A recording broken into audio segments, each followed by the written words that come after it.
Let me tell you a story about Benjamin Franklin.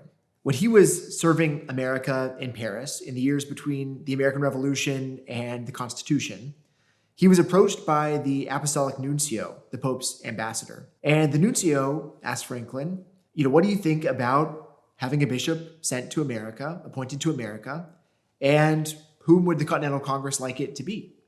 The response of the Continental Congress and of Franklin to the Nuncio was, this is really not a matter for the National Congress. This is a matter for the spiritual authority and maybe to the individual states, but we're going to stay out of it.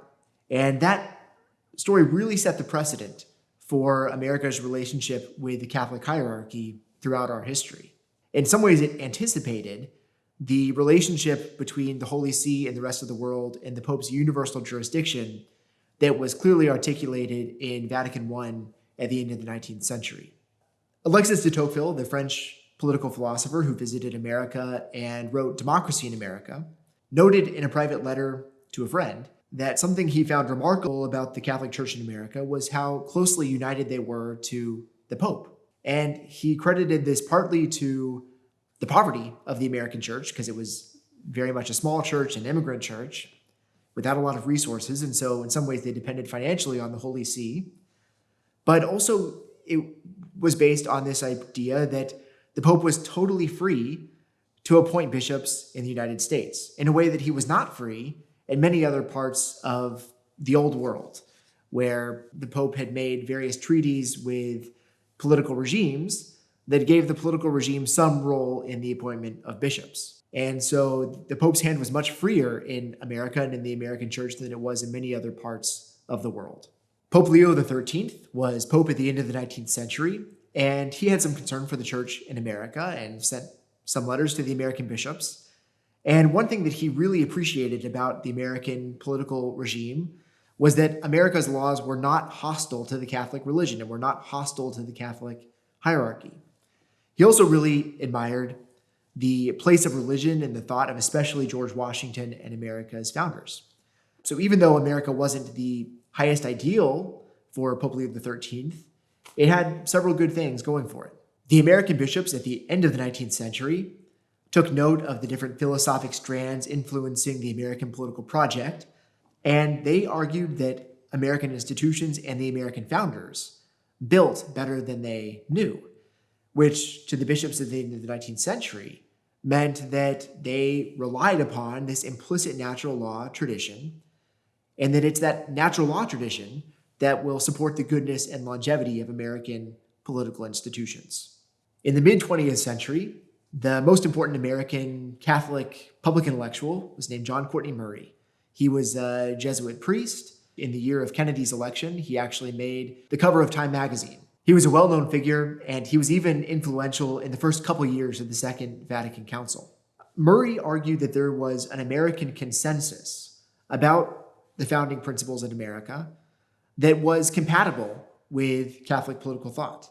But he thought that this consensus was in danger and that it had to be preserved, especially with the contributions of Catholic citizens. So what was this American consensus according to John Courtney Murray? Well, it was the idea that we were one nation under God, that we were endowed by our Creator with certain unalienable rights, that our institutions and our laws functioned under natural law, that the consent of the American people was based on reason, not just on passions and hedonistic impulses.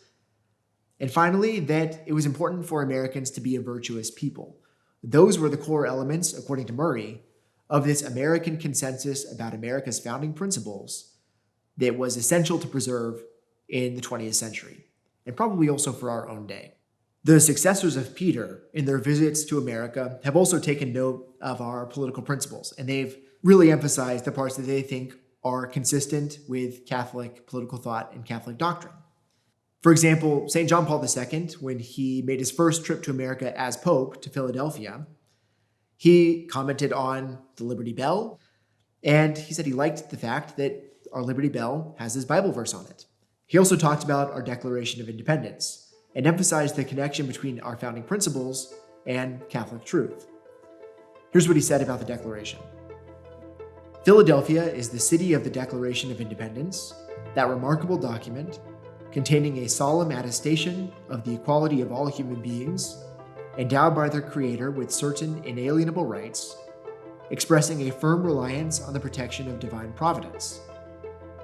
These are the sound moral principles formulated by your founding fathers and enshrined forever in your history. In the human and civil values that are contained in the spirit of this declaration, there are easily recognized strong connections with basic religious and Christian values. Our more recent popes have said similar things about America's founding principles. When Pope Benedict XVI visited America, visited the White House back in 2008, he said the following: "From the dawn of the Republic, America's quest for freedom has been guided by the conviction that the principles governing political and social life are intimately linked to a moral order based on the dominion of God, the Creator." Pope Francis has also referred favorably to the principles of our Declaration of Independence. When he came to America for the World Meeting of Families and gave a speech to the joint session of Congress for the first time in our history, he brought up the principles of the Declaration of Independence and seemed to connect them to the principle of the dignity of the human person.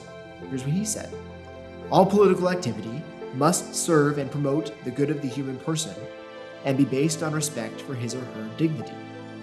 We hold these truths to be self-evident, that all men are created equal, that they are endowed by their Creator with certain unalienable rights, that among these are life, liberty, and the pursuit of happiness." So these favorable comments from St. John Paul II, from Pope Benedict, and from Pope Francis about our Declaration of Independence don't mean that the popes thought that whatever the American people wanted to do with their freedom was totally fine. They, in fact, thought that American freedom was only safe so long as it maintained its connection to the truth, so long as it maintained its connection to natural law, so long as it maintained its connection to the sovereignty of God. So freedom for the popes has to be understood in connection to the truth. And today, American Catholics have a special role, a special responsibility, an essential role to play in ensuring that our political institutions maintain this reliance on truth, this connection to the natural law, this connection to the sovereignty of God. We have that role to play in this country because the health, the longevity, the goodness of our political institutions and our political principles ultimately depend on this connection between American freedom and the truth. Thank you for watching this first episode of Faith in the Founding from Benedictine College. You can watch the full series right now by visiting our Media and Culture page. When you subscribe, you'll get all the latest podcasts, articles, and documentaries delivered right to your inbox every week. That's media.benedictine.edu.